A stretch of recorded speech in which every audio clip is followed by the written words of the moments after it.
He was in my kicker. In my kicker. A snake in my kicker.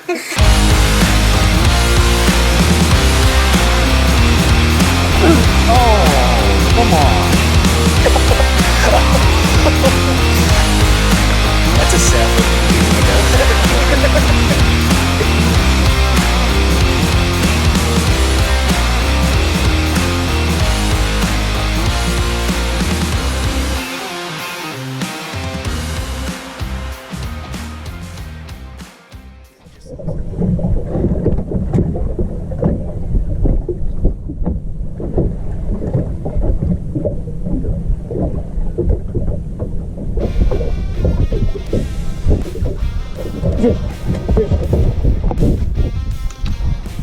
There we go.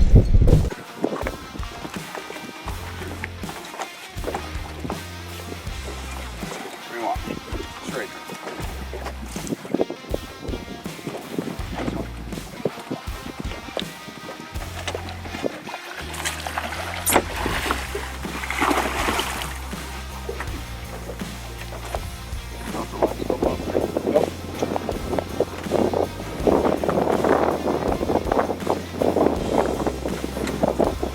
Oh!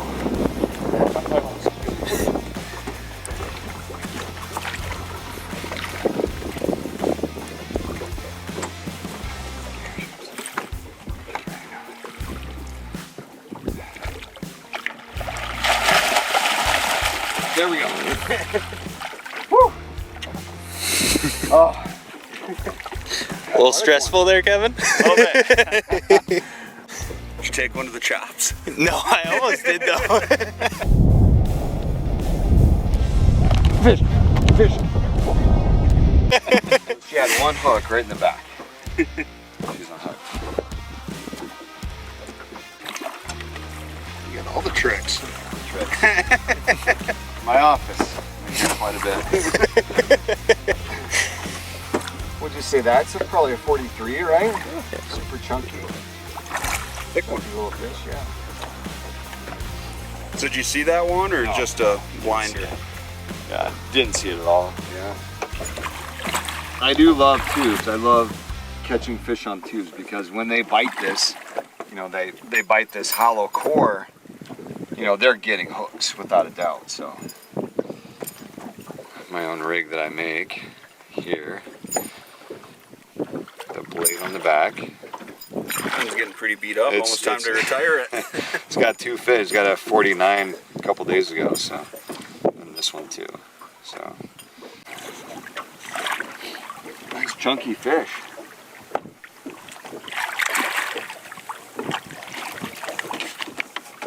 Yeah, 43 probably. 42. Look at that. It's in a half Yeah, inch. right. The eyes were good. The eyes were good.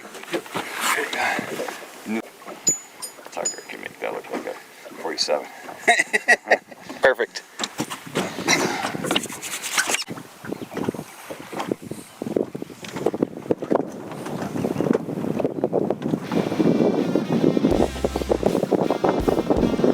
How much life is left in this tube? Alright. I'm going to show you another trick with these tubes as well. Okay. Is that poop? Is that from Eric or the fish? That's fish. I got rid of that today.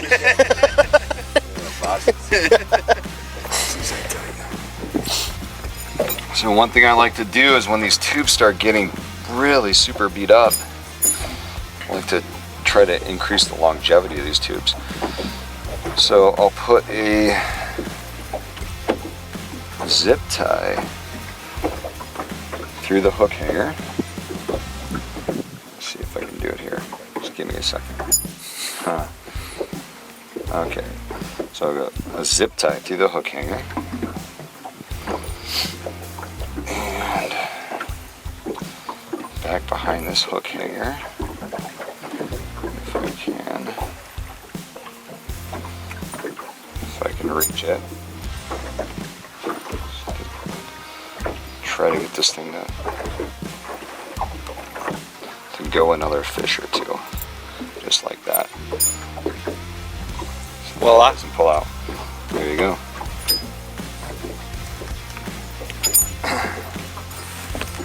Yeah, looks a little wonky, but tell you what, it works.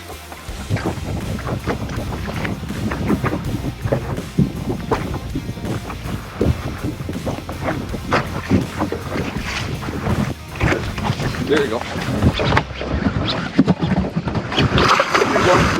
Call that up. Call that on. Well, that's a big one.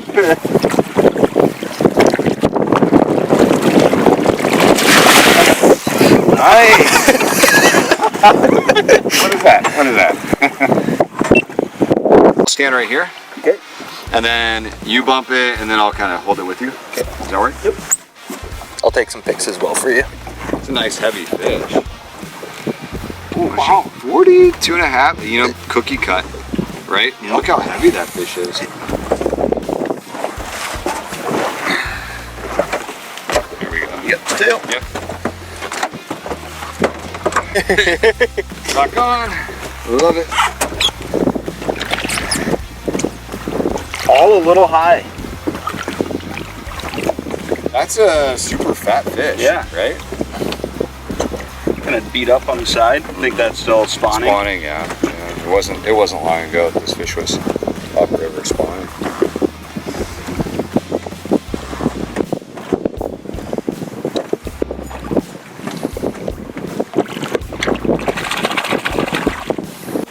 Kick down. Kick down.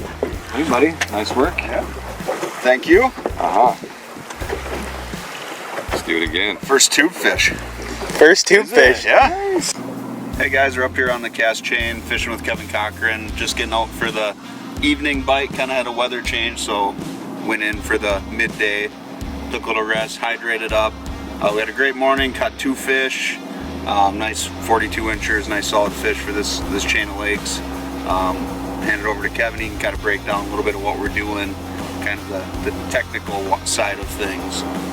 Sure. So the fish, they spawned approximately 3 weeks ago, and during that spawning progression, you had the fish that went, you know, upstream to spawn. They spawn, and now we're kind of intercepting them as they're funneling back into the main lake. We're fishing some of the smaller, like, river channels, some of the smaller bodies of water, and we're getting. It's been really successful for us, and the past week we've gotten a lot of fish over open water, and they've been very transient. They're moving. One day we'll see a group of 10 or 15 fish in a specific area, and then 2 or 3 days later they'll get further down the chain.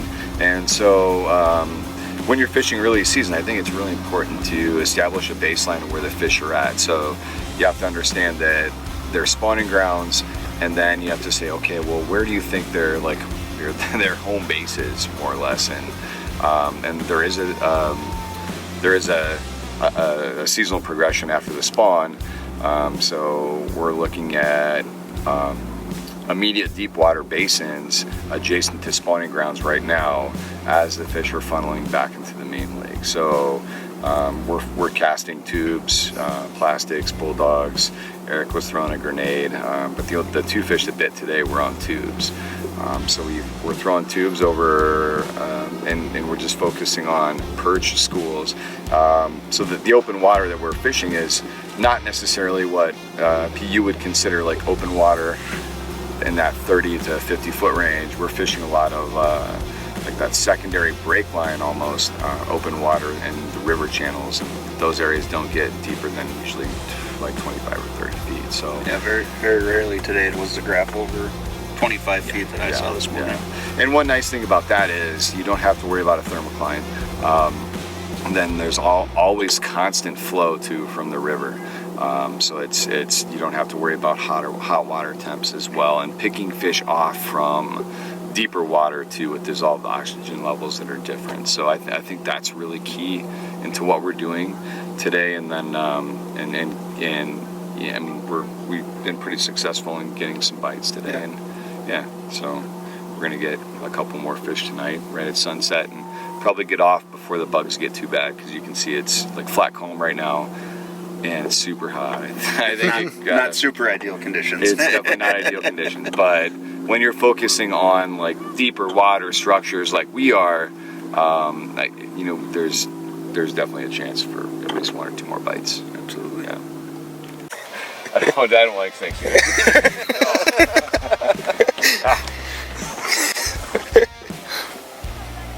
Wrapping our butts up.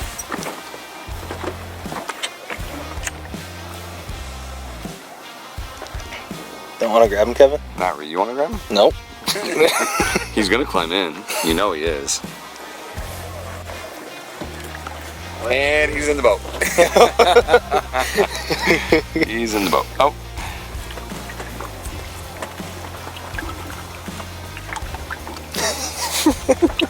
Friendly visitor. Great.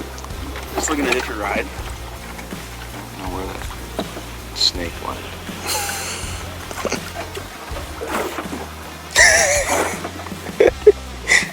Is it possible that he went? I never saw him come out, did you? No. He definitely did not come out.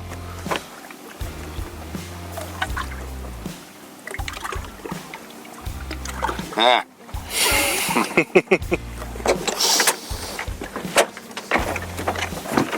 Did he like fall in the little crack there? Or? I don't know if he climbed in when I wasn't looking and went down my drain plug or that area. Wasn't he going the other way? He was facing like this, like over here. He's trying to get up that way. No? It took everything in my willpower to not say, watch out! This is a time when you wish you had a rubber snake in your bag. Right?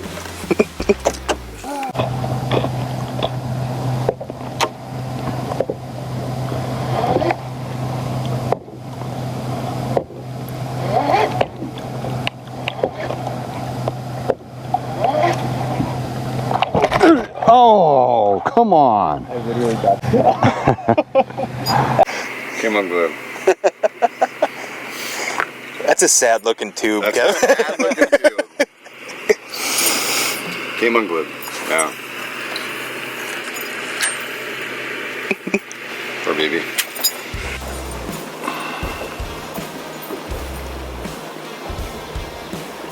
I think that tube's caught a couple. Got a few. Like I said, I mean, you can get it to, and it's missing some tentacles without a doubt, but it'll still run. It's got this zip tie right here holding the entire head together. So it's a good thing. And it'll still run just fine. It'll have a little flap when it goes through the water like this. So a lot of times I just take that, just peel it off, just like that. It'll still catch a fish. Let's see it. Let's do it. Give it a shot. Oh, there it is. Yeah. Right there. It was going that way. Eric.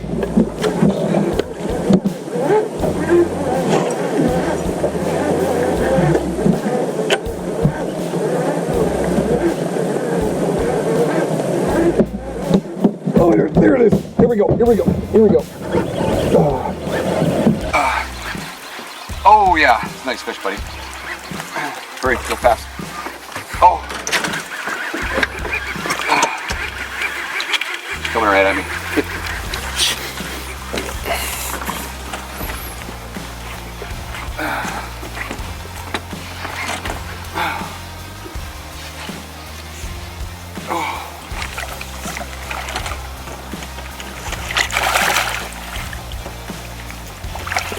There we go.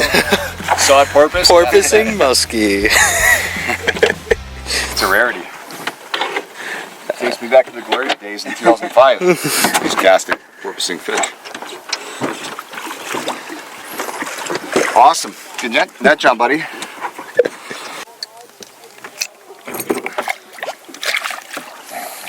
Probably, ooh, got me a little bit. I probably picked that up from Andy Grimm. So here we go. Our third for the day.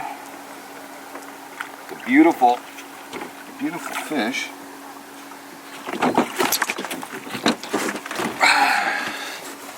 Yeah, there you go. Gorgeous. Perfect. Little girl. Yeah. That could be a male. Looks like a keyhole, doesn't it? It's a male. It's male. There he goes.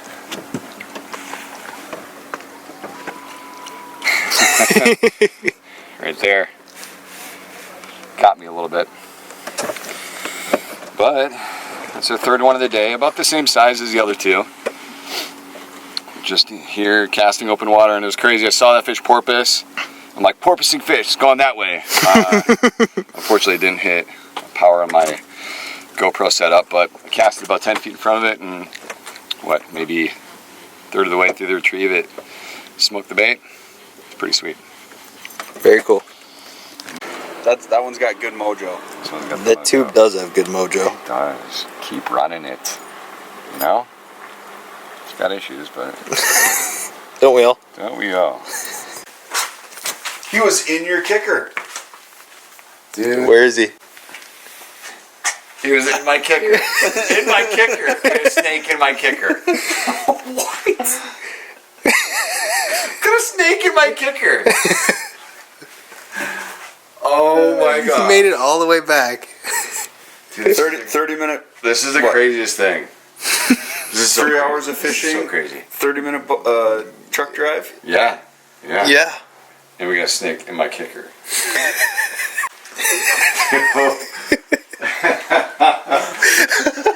What? This is so crazy. What are you gonna do? Oh, he's alive and well. Getting out of here.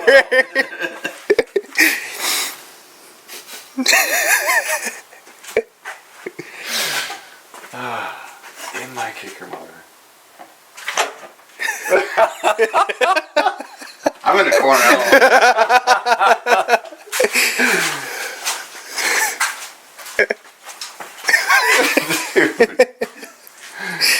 No. Is he going back in there? Oh, yeah, there we go. All right. Come on, go outside. Go outside. Go outside. Come on. Come on. Oh, he's gonna like get up in your trailer now. Can we entice him into a shovel? I don't know. Maybe. Pulling in the big guns. God, just how they move. Yeah. Left side here. There you go.